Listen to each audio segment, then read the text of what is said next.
What is up, ladies and gentlemen?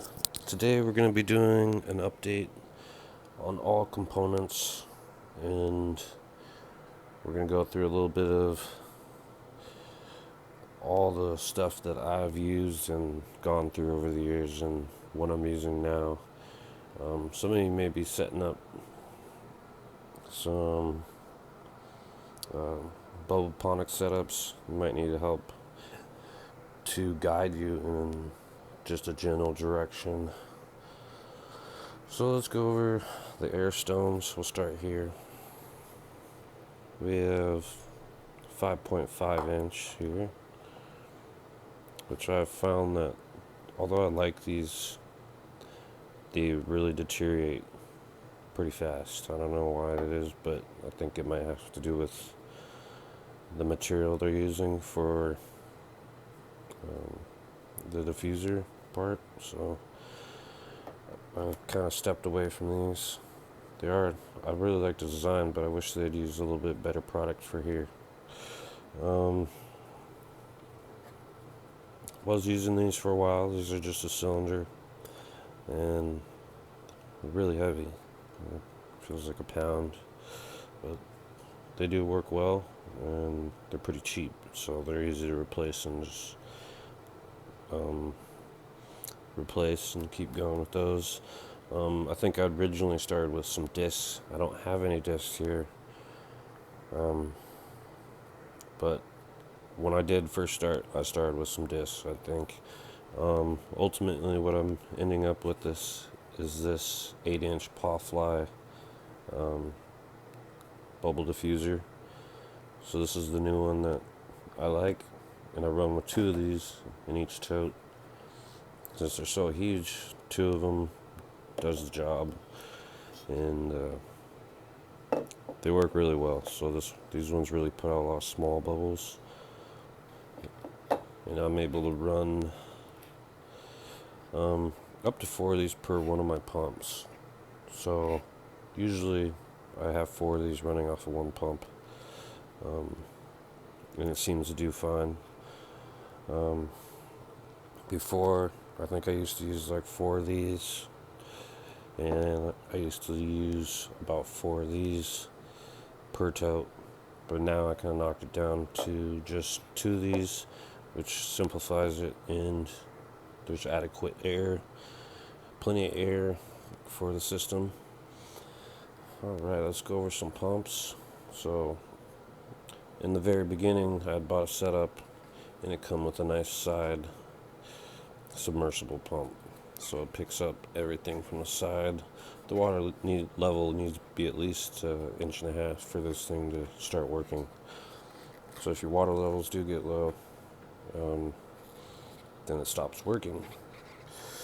And here, there was 6 feed sight for this, and that's what came with the kit many years ago. So right now, I do love these ones right here. The 25 watt, just simple. It's a bottom pickup, bottom feed. It's like a sump pump, and to get it going, it only needs about 3/4 of an inch to get it going. But I think once it's primed, though, let's see. No, I think it's 2 inches to get it going, but once it's primed, and your res can get all the way down to 3/4 of an inch, and it could still pick it up. So I really like these ones. You can use a lot more nutrients and stuff like that. It'll still pump for you. That's why I like these, and they're not bad. So here they are right here. 25 watt. So I was trying to reorder these, and they went out of stock for whatever reason. I ended up buying one of these to try it out, but I don't like it. I don't like that you can't take it apart, and then you have all these little gaps and pieces in there that it's just really hard to clean. Like, how are you going to clean down in there and clean this up? And also, I don't know if I could pop this off, but it's just overall not very cleaning friendly, and this is brand new. And I objected to using it just because I can't clean it very well. These ones, they all pop apart really easy. You can tell that bottom's really easy to clean. It's just a little dish kind of deal, but those pop apart really easy. They're real cleaner friendly. Looks like they updated it with suction cups, but really it's heavy enough that it doesn't even need the suction cups, I think, for those. So those are the pumps. So right now I'm here. I like these. They're cheap.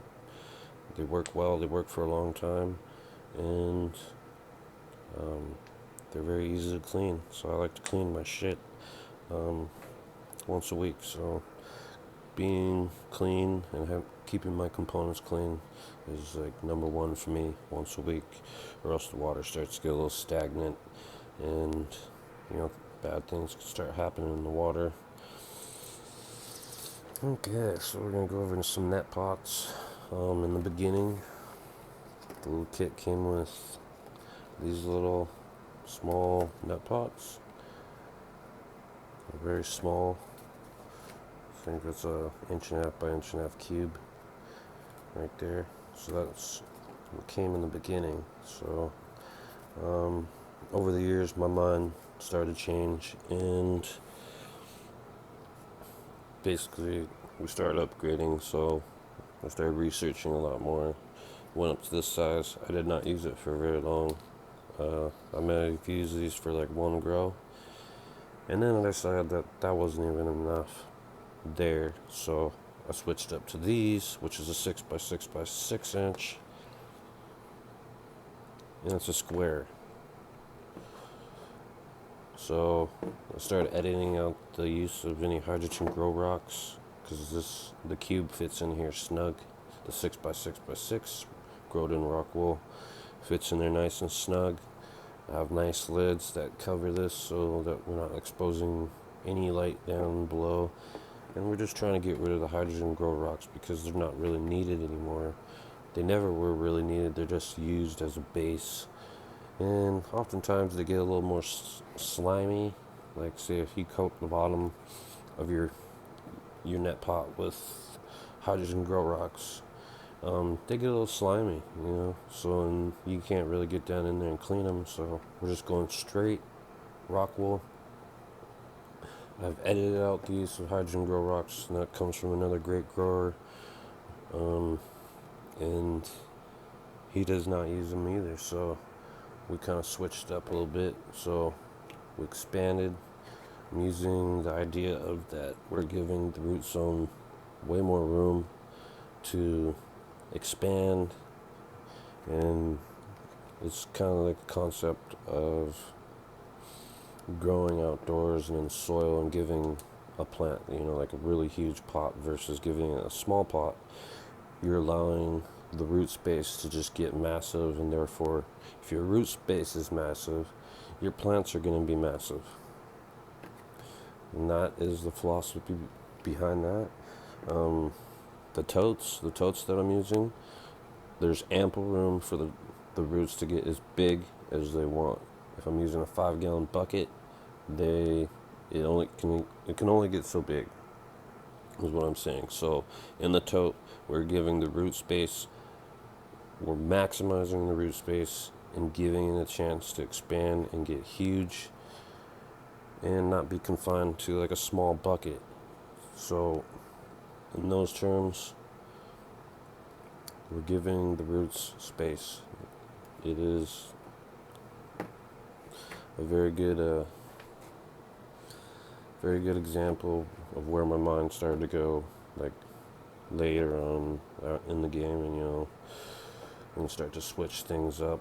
So that's it. So right now I am sticking with these. I do like these. This is 6 by 6, and I do like to cut out the middle because the main root system is just going to come right down through there and get really huge as well.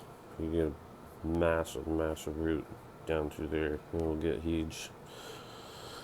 So yeah, those are my components, and you can see where I started at the beginning and now where I am today in my components. And as time goes on, I always research for some new pump ideas, some new bubble diffuser ideas. We get these bad boys coming in, and people, I don't know, they come up with some good ideas, and so I'm constantly, every once in a while, looking for some new stuff that might benefit me to make my growing task a little easier. And yeah, that's it for the components. I hope you guys enjoyed this video. I don't go over the totes because those are like a simple aspect of creating any of your designs. You can go to any hardware store and pick a nice sturdy design, and we're looking for more of a dark colored tote, so that we're not getting light into the reservoir. We don't want any of that. So that is that. So on your totes, just choose wisely. Get a nice sturdy one that has a nice sturdy top, and that's probably the easiest task, is picking up some totes and deciding what you want to do. So that's it. Alright, peace out, ladies and gentlemen. See you on the next video.